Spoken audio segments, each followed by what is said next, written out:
नहीं लाना है जल ऐसे घर में ना, नहीं, गलत बात है बहन जी। वो देखो मैं कैसे समझाऊं आप लोगों को, मेन चीज़ क्या होगी, आज के समय में आप किसी पंडित जी को नहीं सुन रहे हो, आप किसी व्यक्ति को भी नहीं सुन रहे हो, सभी की बात हो, आप अपनी भूख को सुन रहे हो।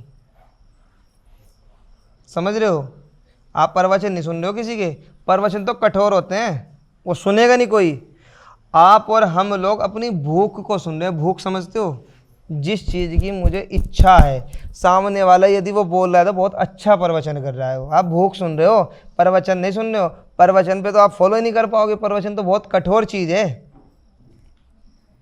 समझ रहे हो आप? हम वो सुन रहे हैं जो हमारे मन के मुताबिक सामने वाला बात बोल रहा है, जिससे हम इंप्रेस हो, हाँ हाँ बिल्कुल राइट, वो हो या ना हो। शिवलिंग के ऊपर जल ना चढ़ने के आपको मैं एक साइंस का कारण समझाता हूँ, समझना। जो शिवलिंग है इसका वास्तविक जो नाम है ज्योतिर्लिंग है। क्या है? द्वादश यानी कि 12 ज्योतिर्लिंग है। ज्योति मैंने आग, वो एक आग है, उस पर जल चढ़ता है इसीलिए कि शांत रहे। जल चढ़ाने का कारण क्या है? यही तो है। और जल भगवान को निला रहे तुम, जल चढ़ाने का एक रीज़न ये, वो आग है। उस आग में एक जो है हलाहल नाम की आग और मिक्स हो रखी है, जिसको विष बोलते हैं। जब समुद्र मंथन हुआ था, पढ़ो, मैं कह तो रहा हूँ हिंदी में, अब तो तुम पढ़ते ही नहीं, तुम चक्कर तो ये है। जब समुद्र मंथन हुआ था तो समुद्र मंथन में विष निकला था सबसे पहला। 14 रत्न में एक रत्न जो निकला था विष निकला था। अब सबकी शर्त लिख रखी थी भाई अमृत निकलेगा। अब राक्षस लोग जो है पूरे डट कर बैठ रखे थे, जैसे अमृत निकलेगा भाई हम पिएंगे इसको, हम पिएंगे। अब निकला क्या वहाँ? विष, जिसका नाम था हलाहल।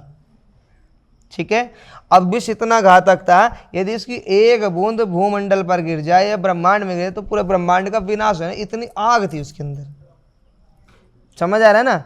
अब विष कोई भी हो, चूहे मारने की दवाई हो या कीड़े मारने की, क्या उसमें आग ही तो है, तभी तो मरता इंसान, हिट ही तो है इसके अंदर। अब वो कितनी हिट होगी, कितने अणु परमाणु की इसके अंदर हिट होगी, जो एक बूंदी पूरे ब्रह्मांड को विनाश करने वाली थी। कौन पिएगा? कौन पिएगा? तो भगवान भोलेनाथ पिएंगे। भगवान भोलेनाथ ने जब विष पिया तो भगवान ने यहाँ कंठ पर रोक लिया। आगे बहुत लंबा हिस्ट्री है वो, खैर यहाँ का टॉपिक नहीं है।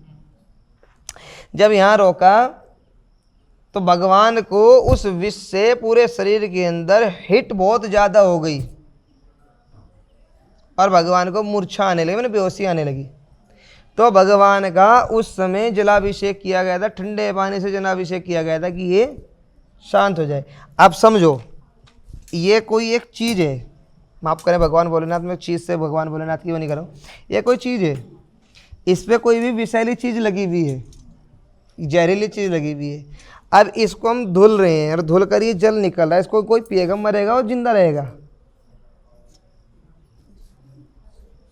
बस ये समझ लो, यहाँ इतनी सिंपल सी बात, कॉमन सी बात है।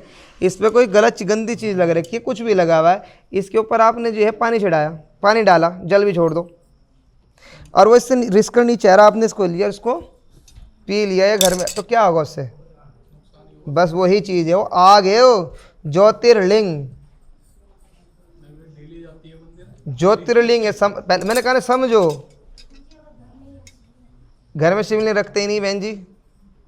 निराकार, रुद्राष्टकम पढ़ो, निराकार है, उसका कोई आकार ही नहीं है। घर के अंदर शिवलिंग रखना ही नहीं चाहिए।